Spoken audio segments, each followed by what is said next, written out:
Shalom everyone, so we're on lesson 41 today and we're looking at another final letter and we're going to look at the final Khaf today. So if you remember the Khaf, which sounds as khet, with a dot in it, it's just khet. Okay, so today the final Khaf sounds the same as this one, khet. So it takes on a different form. So if he was writing a Hebrew word and the Khaf was in it, if it was to finish a Hebrew word, it would take on the final form, which looks like this. So that's Khaf and that's final Khaf. Okay, so final Khaf.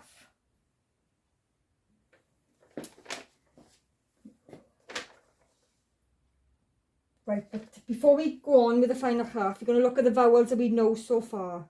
So we've learned the A vowel, E, O, U, and E.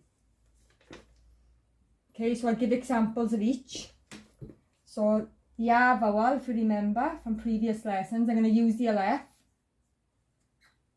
So the A vowel is a dash, which is called petach, a little T, which is called a consonant, or you have the petach shva with the shva with the petach, and these will all sound as A. Then we got the E vowel, which again can be written in three ways: 2 dots under the Hebrew letter, 3 dots, or again the 3 dots with the shwa, same as this one, and they all represent E. Also, we did learn from a previous lesson that shwa, the start of a Hebrew word, gives off a short E sound as well. Then we have O. The O vowel can be written in 2 ways: a dot to the top left of a Hebrew consonant, or the vav is used and a dot is on top. And then for the U vowel, again that can be written in 2 ways: 3 dots diagonally to the right, going down to the Hebrew letter, or the vav is used again, but this time the dot in the centre. And then the E, which is the I vowel, again that's written in 2 ways: a dot under the Hebrew letter, or a dot under the Hebrew letter with the yod to the top left. Okay, so that's just a quick little recap on the Hebrew vowels that we've learnt.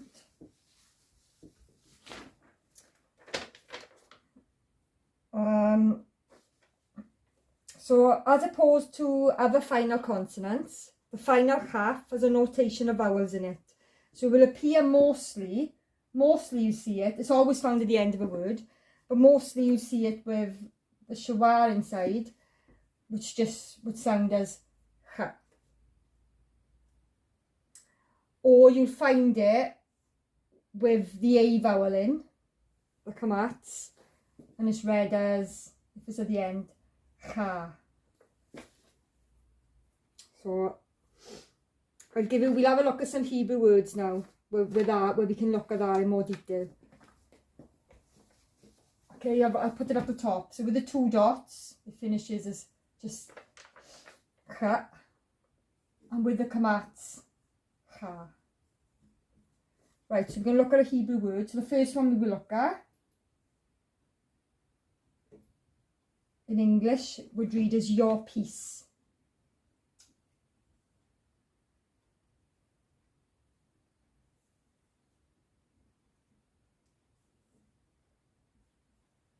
Okay, so look at the Hebrew consonant, because it's always consonant first. So this is the sheen, sounds as sh, because the dot is to the right. It's got a short, so it's a short air, just a quick air sound added to it. And then you got the lamed, which is every consonant usually got a vowel with it. So if you remember, the vav with the dot on top is the O vowel. Then we got the mem. It's in the centre, which usually closes the word. and then kha at the end.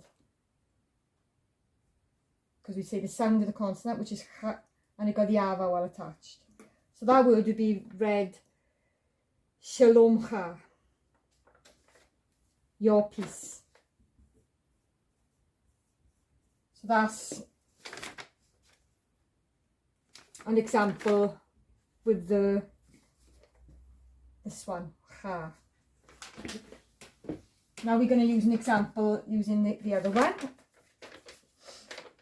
And we're going to do the word for king.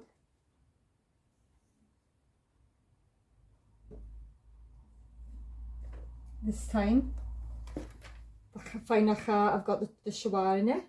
So again, sound of the consonant, sound of the vowel, e. Go to the next sound of the consonant, l. Vowel sound, e. Consonant sound. The two dots takes on just for the letter sounds as kha. Melech, king. And we're going to do one more. We do another one of each actually. We do another one using the kha again.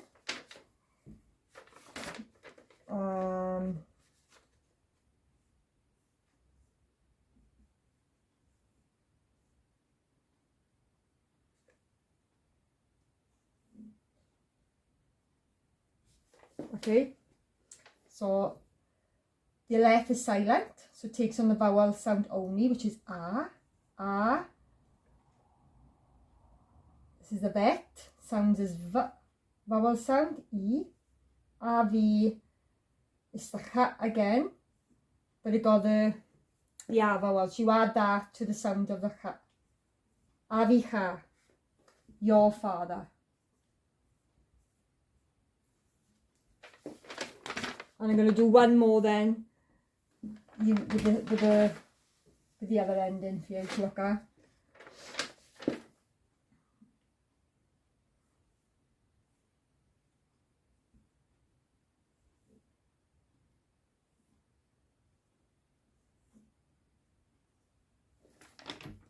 This is the bet, sounds as ba. The little T, the kamat, is the R vowel, ba. This is the resh, sounds as r. The vav with the dot in the centre is the u vowel. And then kha closes the word, because you got the shwa, Barukh, which means blessed.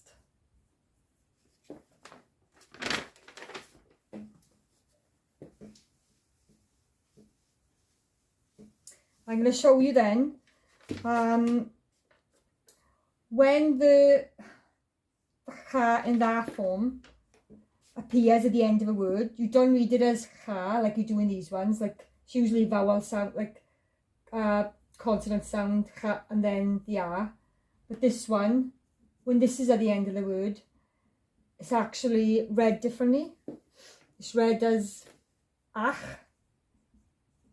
Vowel sound first, it goes back the other way round. Vowel sound and then the consonant sound. It's only for this one. So say we have the word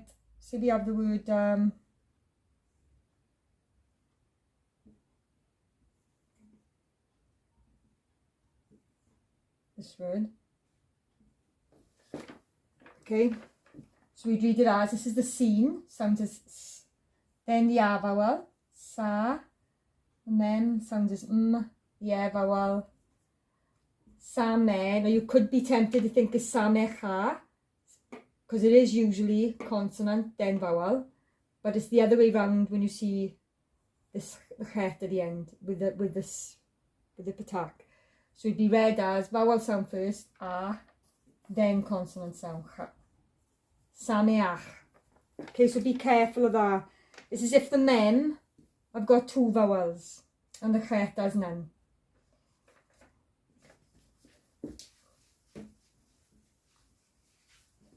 And I'll show you one more with that example.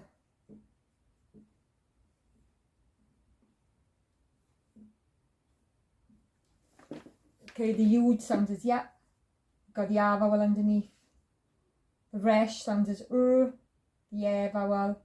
Again, when you see this symbol, the khet with the petach, change it round. Vowel sound first, add it to the consonant sound. Roo'akh, and that means moon. And there's a few other little words that do have that ending. So just remember, this one at the end sound just says khet to close the word. With the kamat in the middle, it then does kha. And this, when you see the khet with the petach underneath, it ends as ah. Thanks guys.